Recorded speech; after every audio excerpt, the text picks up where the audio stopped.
Deuteronomy 22 1-21, through the Bible. Chapter 22. Theme: Miscellaneous laws concerning brother relationships, mixtures, and marriage. This chapter brings us to another division of the book of Deuteronomy. We have seen the repetition and interpretation of the Ten Commandments in chapters 5-7. Then, there are the religious and national regulations in chapters 8-21. Now, we come to regulations for domestic and personal relations in chapters 22-26. God directed many of these laws to the nation. Now, He gets right down to the nitty-gritty, where the people live with laws relative to their domestic and their personal relations. Brother relationships. Thou shalt not see thy brother's ox or his sheep go astray, and hide thyself from them. Thou shalt in any case bring them again unto thy brother. And if thy brother be not nigh unto thee, or if thou know him not, then thou shalt bring it unto thine own house, and it shall be with thee until thy brother seek after it, and thou shalt restore it to him again. Deuteronomy 22 1-2. In my day, we have heard a great deal about a good neighbor policy, and we see that God had a good neighbor policy for His people in that day.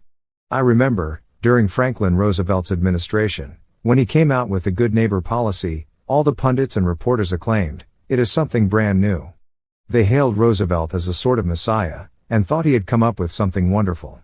May I say to you, that the good neighbor policy is as old as Moses, actually much older than Moses. It goes back to the very throne of God in eternity. He is the one who says we are to adopt a good neighbor policy, and it is to be demonstrated in our everyday life. Thou shalt not see thy brother's ass or his ox fall down by the way, and hide thyself from them. Thou shalt surely help him to lift them up again. Deuteronomy 22:4. They were not to assume a nonchalant attitude toward the neighbor, nor were they to pass by, as if the neighbor's problem was none of their business. They were to extend their help to the neighbor. Dress code. The woman shall not wear that which pertaineth unto a man, neither shall man put on a woman's garment, for all that do so are abomination unto the Lord thy God. Deuteronomy 22:5. Someone will say, this does not apply to us today, because we are not under the law. That is true. However, all these laws which we are studying do lay down certain principles, which we do well to notice. I may be out of step with the times, but I believe it is still true today, that a woman looks better dressed as a woman, and a man looks better dressed as a man. As my wife and I were driving in San Francisco, we were behind a little Volkswagen. I remarked that the wife was driving, and the man was sitting next to her, and she was driving pretty fast. When they were going up a hill, they couldn't maintain their speed, so I passed them. Do you know that I was wrong? The man was driving, and the woman was sitting beside him. That man looked like a woman, and the woman looked like a man. Frankly, I don't see the benefit of that. God created us male and female. God is saying here, that a man ought to look like a man, and a woman ought to look like a woman. We are having a great deal of trouble today, because the sexes are trying to look alike, and are trying to act alike. I personally feel that womanhood is paying an awful price, for demanding equal rights. Men would like to treat women as women, and that means men would like to elevate them, and give them more than equal rights. Protection for birds. If a bird's nest chance to be before thee, in the way, in any tree, or on the ground, whether they be young ones, or eggs, and the dam sitting upon the young, or upon the eggs, thou shalt not take the dam with the young, but thou shalt in any wise let the dam go, and take the young to thee, that it may be well with thee, and that thou mayest prolong thy days. Deuteronomy 22 6-7. It is a wonderful thing to see that God is concerned for the birds. Remember, the Lord Jesus said that not even a single sparrow falls without the Father, Matthew 10:29. Actually, the language has the thought that a sparrow always falls into the lap of the Father. Just a bird, yet the Father is concerned about it. The Lord Jesus said, fear ye not therefore, ye are of more value than many sparrows, Matthew 10:31. How wonderful that is. If the Father is concerned about a sparrow, He is also concerned and knows all about you. Building code. When thou buildest a new house, then thou shalt make a battlement for thy roof, that thou bring no blood upon thine house, if any man fall from thence. Deuteronomy 22:8.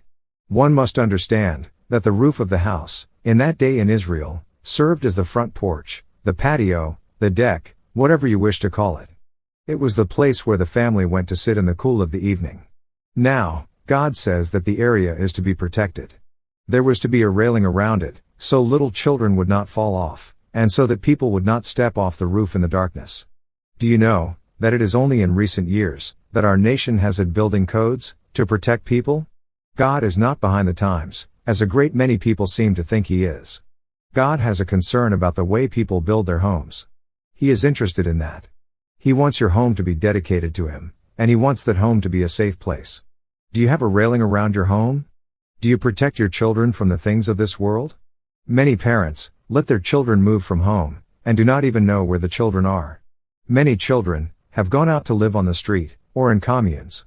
The railing, the protection, is not there, as it should be, in the modern home. Mixtures. Thou shalt not sow thy vineyard with divers seeds, lest the fruit of thy seed which thou hast sown, and the fruit of thy vineyard, be defiled. Thou shalt not plow with an ox and an ass together. Deuteronomy 22:9-10. This sounds to me like a humorous thing that the Lord is saying here. Actually, I saw this done over in Israel. In fact, I have a slide that I took showing an Arab plowing with an ox and an ass yoked together. So they do this over there, even today. God says that Israel should not plow that way. Someone may ask, what is wrong with that? Well, an ox is an ox, and an ass is an ass, and they do not go together. They don't walk together, their gait is different, and they do not pull together. Have you noticed that the Lord does not like mixtures? The same thing is true in marriage. God does not want a mixture of the saved and the unsaved. Unfortunately, I have seen quite a few marriages that reminded me of an ox and an ass yoked together. A Christian girl marries an unsaved fellow, or vice versa. Thou shalt not wear a garment of divers sorts, as of woolen and linen together. Deuteronomy 22:11. Do you know what happens with a mixture like that? When you wash it, the wool will shrink, but the linen will not. Then you have a real problem. Thou shalt make thee fringes upon the four quarters of thy vesture, wherewith thou coverest thyself. Deuteronomy 22:12. That fringe was most generally blue. We know it was blue on the garment of the high priest. The fringe was a reminder of their relationship to God. Later, the fringes became distinct badges of Judaism. God warns against mixtures. The child of God cannot mix with the world. I hear Christians say that they go the way of the world in order to reach the people of the world. I have news for you. That is not the way to reach them. If you ever hear of anybody being reached because a Christian went the way of the world, let me know. The seeds were not to be mixed. The ox and the ass were not to try to work together. The wool and the linen were not to be mixed. The Christian is not to mix with the world, my friend. Marriage. If any man take a wife, and go in unto her, and hate her, and give occasions of speech against her, and bring up an evil name upon her, and say, I took this woman, and when I came to her, I found her not a maid, then shall the father of the damsel, and her mother, take and bring forth the tokens of the damsel's virginity, unto the elders of the city in the gate. Deuteronomy 22:13-15. Here was a law to protect the innocent wife, and it was to keep a wife from being falsely charged. This protected a wife from a godless and hateful husband. It was a way we do not have today, but God had made an arrangement to protect a wife under such circumstances.